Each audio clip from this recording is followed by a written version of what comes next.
Quiero compartir con vosotros hoy acerca de un tema creo que muy interesante. El título es Viviendo vidas productivas.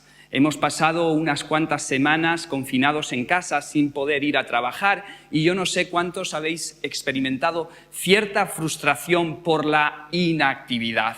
Y esto es porque nosotros hemos sido creados para ser productivos. De hecho, si te pones a pensar, cuando Dios crea a Adán y lo coloca en el huerto del Edén, Dios no lo coloca allí para que se dedique a la vida contemplativa. No lo coloca simplemente para que Adán pasee por el huerto y hable con Dios relajadamente, no. Dice la palabra, dice Génesis, que Dios colocó al hombre en el huerto para que cultivase el huerto y de esa manera pudiese producir, de esa manera pudiese vivir una vida productiva. Y hasta el día de hoy eso es así. Todos nosotros tenemos una necesidad natural de ser productivos, de sentir que estamos creando algo. Y justamente la Biblia insiste en esto, insiste en que Dios espera que aprovechemos nuestra vida y que nuestra vida produzca. De hecho, vamos a ir a un texto, yo creo que muy interesante en los Evangelios, en el Evangelio de Juan, capítulo 15, es un pasaje, es una lección que Jesús le da a sus discípulos poco antes de encarar sus momentos más duros y más dramáticos que le llevarán a la crucifixión. Es uno de esos últimos de esas últimas lecciones que Jesús le da a los suyos, porque yo creo que Jesús quiere que lo tenga muy presente. Y leemos en Juan capítulo 15, versículos 5 y 8. Yo soy la vid y vosotros sois las ramas. El que permanece en mí como yo en él, dará mucho fruto. Separados de mí, nada podéis hacer. El versículo 8 dice, mi Padre es glorificado cuando vosotros dais mucho fruto y mostráis así que sois mis discípulos. Fijaros lo que dice aquí. Lo último que Jesús le dice a los suyos es, yo os elegí para que llevéis mucho fruto. E insiste, mi Padre se alegra, mi Padre se siente honrado cuando lleváis mucho fruto y mostráis así que sois mis discípulos. Jesús insiste en que debemos de vivir vidas productivas. De hecho, uno de los momentos más controvertidos de Jesús lo protagoniza cuando va por un camino y se encuentra una higuera y se acerca a ella buscando algo que comer, buscando un fruto. Y cuando se acerca se da cuenta que la higuera solo tiene hojas, solo tiene imagen, solo tiene apariencia, pero no tiene sustancia. Y cuando no encuentra fruto en la higuera, Jesús la maldice. Y con eso lo que Jesús nos está mostrando es que el llevar fruto es algo serio. A Él le importa que nuestras vidas no solo sean apariencia, no solo sean imagen. Jesús quiere que nuestra vida tenga sustancia. Jesús quiere que nuestra vida sea una vida productiva. Jesús no se conforma con que simplemente seamos asistentes a la iglesia. Él quiere que seamos actores y participantes. Jesús no se conforma con que seamos simplemente creyentes. Él quiere que seamos discípulos. Jesús no se conforma con que seamos consumidores espirituales. Él quiere que seamos productores. Así que esto de vivir vidas productivas es algo muy serio. Pero la pregunta es, ¿cuál es el fruto? ¿Cuál es el producto que Jesús espera encontrar en nuestra vida? Muy bien, pues esto lo expresa el Nuevo Testamento en diversas ocasiones, refiriéndose a ello con la palabra fruto. Esta palabra se repite hasta 76 veces en el Nuevo Testamento. Muchas de ellas, la palabra fruto está relacionada con el fruto del árbol, el que se come, pero en otras ocasiones está relacionada con algún tipo de actividad espiritual, y eso es lo que Dios espera. Por ejemplo, la palabra dice, el Nuevo Testamento dice que debemos producir frutos de arrepentimiento. Dios espera que vivamos una vida consagrada a Él, apartada del pecado. La Biblia y el Nuevo Testamento dice que Dios espera fruto de labios que confiesan su nombre. Dios espera que vivamos vidas adorándole, que seamos verdaderos adoradores.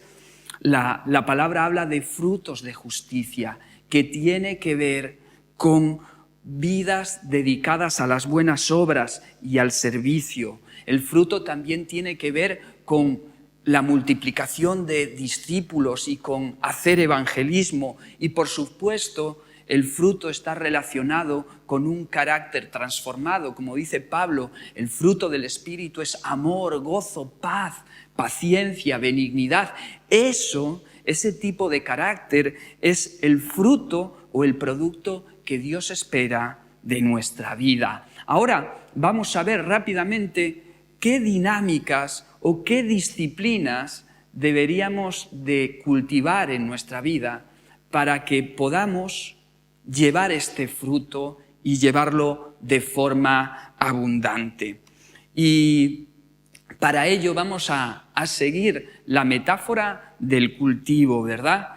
Que es pues la metáfora que la palabra está usando aquí. Y para poder producir fruto y fruto abundante, lo primero que debemos de hacer es cultivar las raíces. ¿Sabes? Las raíces en las plantas y en los árboles son lo que les sirve para nutrirse, para fortalecerse y para permanecer firmes frente a los momentos duros, los momentos malos y los momentos difíciles de la vida, frente a los duros inviernos, frente a las tormentas, frente a las tempestades. Los árboles se mantienen firmes si tienen buenas raíces. La palabra de Dios en Jeremías 17, 7 al 8 dice: bendito el hombre que confía en el Señor y pone su confianza en Él. Será como un árbol plantado junto al agua que extiende sus raíces hacia la corriente. No teme que llegue el calor, las altas temperaturas, y sus hojas están siempre verdes. En época de sequía no se angustia y nunca deja de dar fruto. Fíjate cómo este texto nos revela que las raíces son la clave para que nuestra vida pueda soportar el calor, pueda soportar la prueba, pueda soportar las altas temperaturas, pueda soportar el desierto, pueda soportar la sequía, pueda soportar la presión. ¿Sabes? Yo me doy cuenta que cada vez hay más creyentes de paja. Creyentes que a la mínima se desmoronan, que cuando las cosas no van del todo bien, que cuando sufren algún tipo de pérdida, que cuando Dios no les responde al momento, que frente a cualquier tipo de dificultad, que frente a un poco de presión ya de repente abandonan su fe, abandonan a Dios y lo abandonan todo y sienten que Dios les ha abandonado. Son creyentes de paja que no son capaces de aguantar ni un mínimo de dificultad. Frente a estos, qué diferentes los creyentes del Nuevo Testamento, que ellos sufrían persecución, sufrían el martirio, sufrían todo tipo de padecimientos y no renunciaban a su fe. ¿Cuál era la diferencia? La diferencia eran las raíces. Justamente de esto habla la parábola del sembrador en Lucas capítulo 8, versículo 13. Dice: los que están sobre las piedras son los que reciben la palabra con alegría cuando la oyen, pero no tienen raíz. Estos creen por algún tiempo, pero se apartan cuando llega la prueba. ¿Sabes? Hay creyentes que cuando escuchan el mensaje del Evangelio, cuando escuchan la música, cuando ven a la congregación reunida, que cuando ven el cariño, que cuando ven el amor, se ilusionan rápidamente y parece que están entregados al Señor, pero nunca profundizan, solo asisten a las actividades, pero no se sumergen de verdad en el Señor y no se sumergen en su palabra, no echan raíces en la palabra del Señor. Y entonces, cuando empiezan a ocurrir los problemas, entonces cuando las cosas no empiezan a salir como ellos pensaban que debían de salir, entonces abandonan rápidamente la fe. ¿Por qué? Porque simplemente no echaron raíces, no profundizaron en la palabra de Dios. Todos lo sabemos. Sabemos que la palabra de Dios es lo que nos alimenta. Jesús dijo: no solo de pan vivirá el hombre, sino de toda palabra que sale de la boca de Dios. Sabemos que la palabra es lo que nos fortalece y lo que nos hace crecer.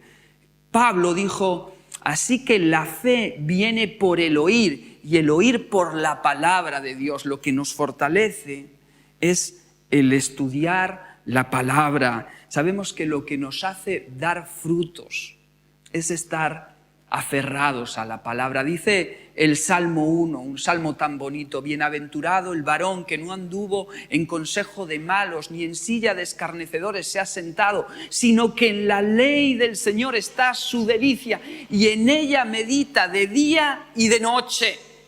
Constantemente enraizado en la palabra del Señor. Este será como un árbol plantado junto a la corriente de aguas, que da fruto a su tiempo y su hoja no cae.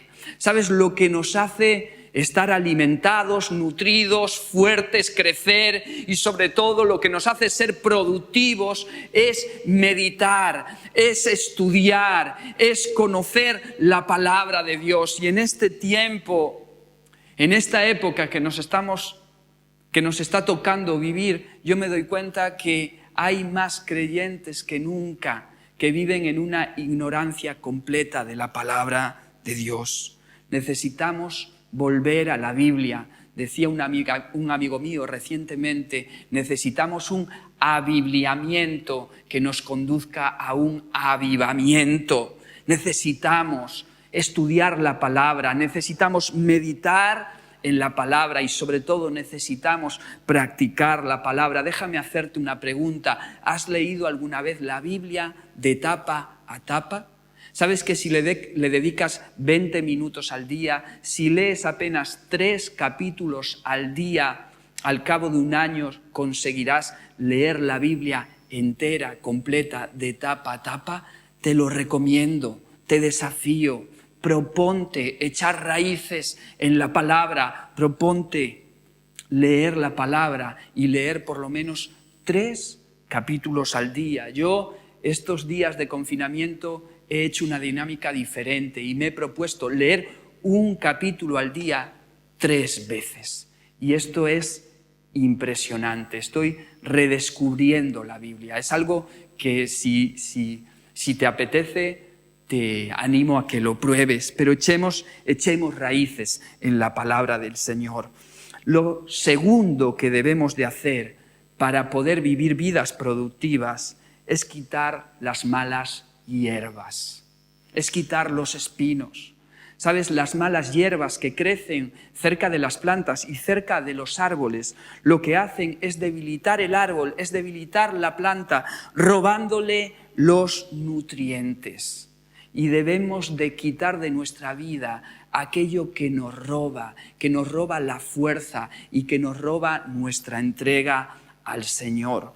Justamente en la parábola del sembrador también se habla de las malas hierbas y dice: la que cayó entre espinos, entre malas hierbas, estos son los que oyen la palabra, pero yéndose son ahogados, fíjate, por los afanes, las riquezas y los placeres de la vida, y no llevan fruto. ¿Sabes? En esta parábola se nos describe cuáles son las malas hierbas que debemos de erradicar de nuestra vida si queremos llevar fruto. Las malas hierbas son los afanes, las preocupaciones del día a día, el estar pensando en qué voy a comer, con quién voy a comer, qué me voy a poner, qué me voy a vestir, a dónde voy a ir, con quién voy a ir, quién va a venir. Esas preocupaciones del día a día son pequeños afanes, son inquietudes que muchas veces nos debilitan y nos impiden estar enfocados en la obra del Señor y en aquello para lo que Dios nos tiene aquí. Por un lado, esas son las malas hierbas, pero también las riquezas. ¿Sabes? Muchos creyentes se han dejado contagiar por la fiebre de la sociedad secular y mucha gente anda detrás de las riquezas, de tener mejores cosas, de tener mejor coche, de tener mejor casa, de tener mejores vacaciones y a poder tener mejor que el otro esto y mejor que el otro aquello. ¿Sabes? Ese deseo de las riquezas y de acumular se puede convertir en una mala hierba que nos debilite y nos impida llevar fruto. Pero hay una tercera mala hierba que se llama los placeres de la vida. ¿Sabes? El deseo de disfrutar constantemente, en todo momento, en todo lugar. Vivimos en la sociedad, en la cultura del ocio, donde todo está pensado para tu disfrute, para que tú goces, para que tú te diviertas. Y hay mucha gente y sobre todo muchos creyentes que viven para eso, que viven para ver las series, para las redes sociales, para escuchar la música de moda, para ir al partido, para ir al cine, para ir a la playa, para ir de vacaciones y viven enredados en lo que van a hacer el fin de semana o el mes que viene. Viven para eso y, ¿sabes? Eso les está robando la fuerza, el tiempo y el enfoque, de manera que no pueden vivir vidas productivas. ¿Sabes? Déjame decirte algo. Esas cosas, los afanes, las riquezas y los placeres no son malas en sí mismas, no son malas de por sí. ¿Sabes? Se pueden convertir en malas cuando crecen y se interponen entre tu vida y tu dedicación a Dios. Cuando los afanes, cuando las riquezas y cuando los placeres crecen a un punto que ya no te dejan dedicarte con pasión y con ilusión a la obra del Señor, entonces se han convertido en malas hierbas que debes erradicar de tu vida. Mira, para que aparezcan las malas hierbas, ¿qué tenemos que hacer? Para que las malas hierbas crezcan, ¿qué es lo que tenemos que hacer? Pues si te pones a pensar, no hay que hacer nada. No haciendo nada es como crecen las malas hierbas en nuestra vida. Las malas hierbas las trae la corriente, las malas hierbas las traen los vientos. Son ellos los que empujan las semillas de las malas hierbas que crecen luego en nuestra vida. Y para que en nuestra vida espiritual crezca la mala hierba, justamente tenemos que hacer eso, nada. Cuando no hacemos nada, cuando somos negligentes, cuando somos indisciplinados, entonces es que crecen las malas hierbas en nuestra vida y esas malas hierbas nos roban la fuerza para producir fruto. Acuérdate de la parábola de los talentos, ¿verdad? Esa parábola donde el rey le da 5 a uno, le da 2 a otro y le da 1 a un último siervo, y el primero se dedica a negociar y se esfuerza y trabaja y entonces multiplica esos 5 talentos, y el que recibió 2 también se dedicó a negociar, se esforzó, trabajó y también multiplicó lo que había recibido. Eso es productividad. Productividad es hacer el máximo que podamos con aquello que hemos recibido. Pero el que recibió 1, ¿qué hizo? Justamente no hizo nada.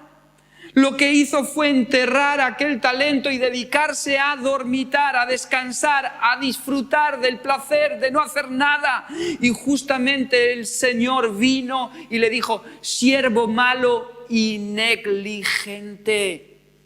La negligencia, la indisciplina, el no cuidar de aquello que hemos recibido es lo que hace que nuestra vida se vuelva improductiva. Si queremos llevar fruto abundante, tenemos que cultivar nuestras disciplinas espirituales, tenemos que cultivar nuestra vida de oración, tenemos que cultivar nuestra vida devocional, tenemos que cultivar nuestro hábito de congregarnos, en este caso y en este momento de conectarnos los unos con los otros. Debemos de cuidar nuestra mayordomía, debemos de ser buenos mayordomos, sirviendo al Señor con nuestros talentos, con nuestro tiempo y con nuestro tesoro. Tenemos que cuidar y cultivar el compartir con los necesitados, debemos priorizar todas estas cosas. Y tú pensarás, bueno, ¿y si hago todo eso y renuncio a esas malas hierbas que son la preocupación, la riqueza y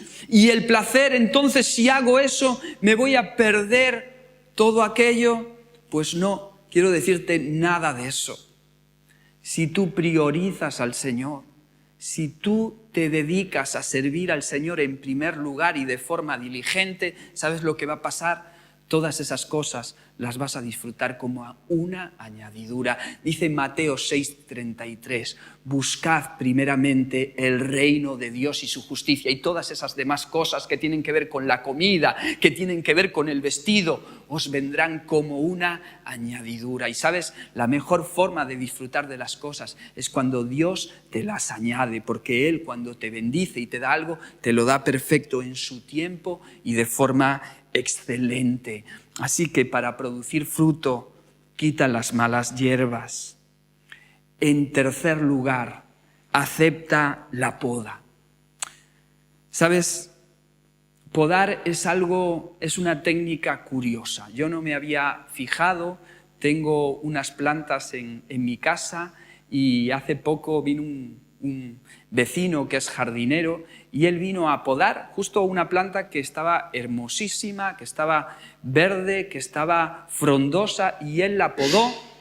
Y yo pensé que el podar consistía en cortar solamente las ramas secas, las ramas muertas, las ramas inservibles, pero él podó aquella planta, y cuando yo la vi me quedé sorprendido, porque él no solo había cortado lo muerto, él también había cortado lo sano. Y parece que esta es la técnica de la poda: cortar las ramas sanas, las ramas vivas, las ramas funcionales, para que estas ramas resurjan, y resurjan con más fuerza, con más vitalidad, y para producir más fruto. Y dice el Señor en Juan capítulo 15, versículo 2, toda rama que en mí no da fruto la corta, pero toda rama que da fruto la poda, para que dé más fruto todavía. El Señor, aun cuando estamos dando fruto, aun cuando nuestra vida está siendo funcional, puede podarnos para que llevemos más fruto, y esto puede llevarnos a confusión. ¿Sabes? Este jardinero que vino a podar mi planta, después de dejar la planta en un tallo ridículo, me dijo, mira, para que ahora crezca la planta y crezca con fuerza, tienes que hablarle. Y yo, viendo cómo había dejado la planta, ni me atreví a hablarle, porque dije yo, si le hablo, la planta es capaz de contestarme. Y si le digo, ¿cómo estás? ¿Cómo te encuentras? La planta me va a decir, pero ¿cómo se te ocurre hablarme? Pero tú has visto lo que me has hecho, ¿cómo se te ocurre cortarme las ramas que están vivas, cortarme las ramas que están verdes, cortarme las ramas que están dando fruto, cortarme las ramas que están funcionales, cortarme las ramas que sirven? ¿Cómo se te ocurre eso? Me hubiese dicho a mí, mi planta de aloe vera se encontraría confundida, se encontraría ridícula, se encontraría confusa en cuanto a por qué yo le hice eso. Y sabes, eso mismo nos pasa cuando Dios nos poda. Nos sentimos confundidos, porque Dios a veces nos limita y nos impide desarrollar funciones positivas, funciones que nos enriquecen y que pueden enriquecer a los demás. Y vemos que ahora de repente, pues Dios nos ha impedido seguir realizando nuestro trabajo como lo veníamos realizando, o visitando a nuestras familias, o viniendo a la iglesia y desarrollando la actividad habitual de la iglesia, y decimos, ¿por qué Dios? ¿Por qué el Señor nos ha enviado todo esto? ¿Por qué ha permitido todo esto? ¿Será que hemos hecho algo mal? ¿Será que hemos metido la pata? Y muchas veces tenemos la sensación de que Dios nos está castigando. Pero, ¿sabes? Quiero decirte una cosa.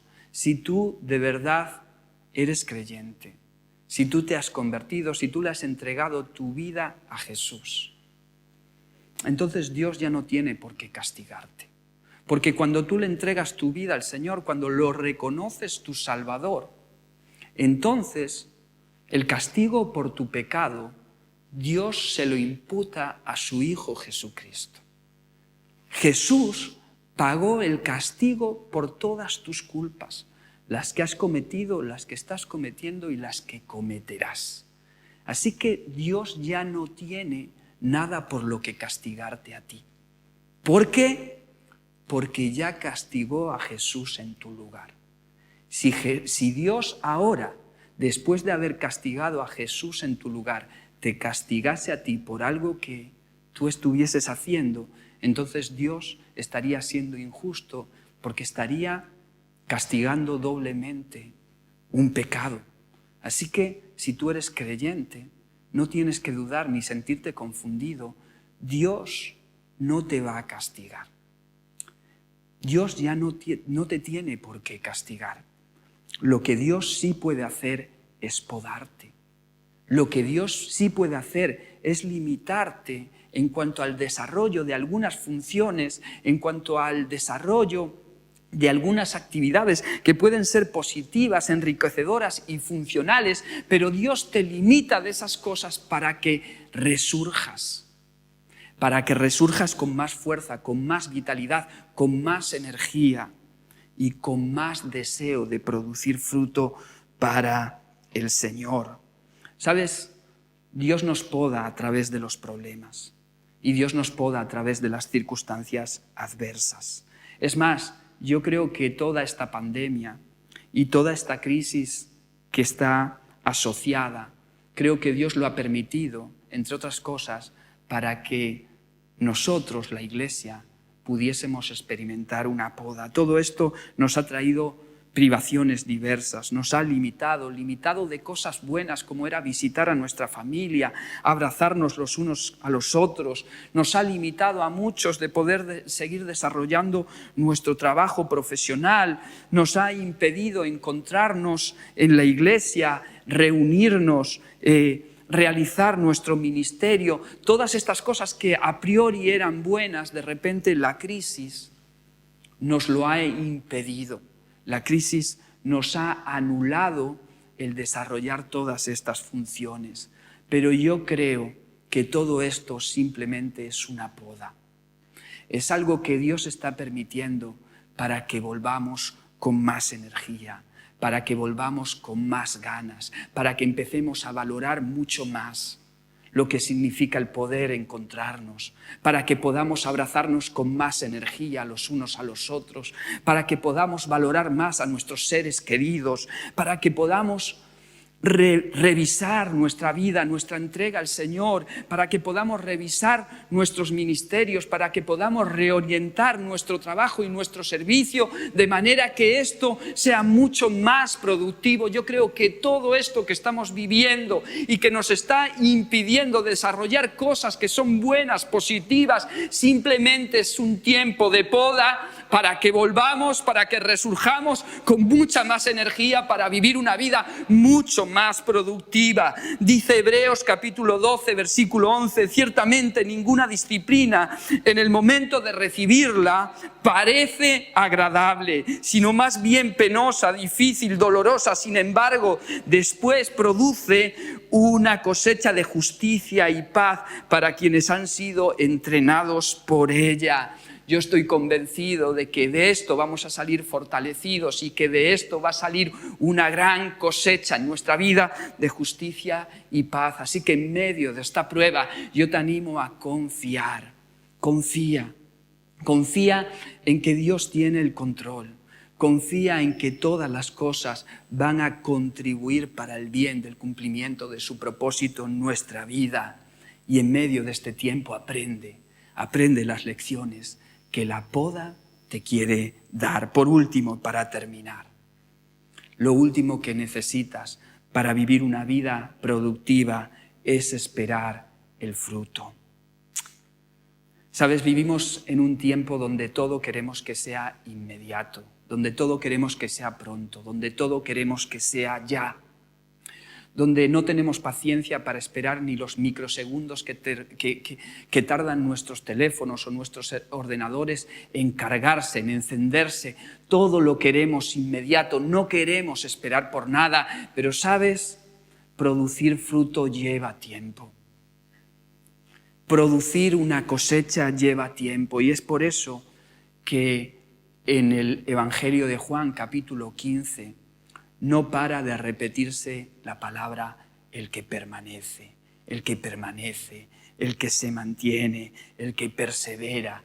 Este es el que va a llevar mucho fruto. Necesitamos permanecer, necesitamos esperar, necesitamos perseverar en el Señor, y en su tiempo vamos a llevar fruto y fruto en abundancia.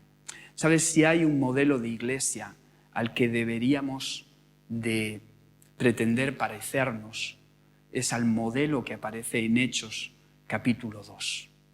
Ese modelo de la iglesia primitiva, es al que deberíamos de tratar de parecernos.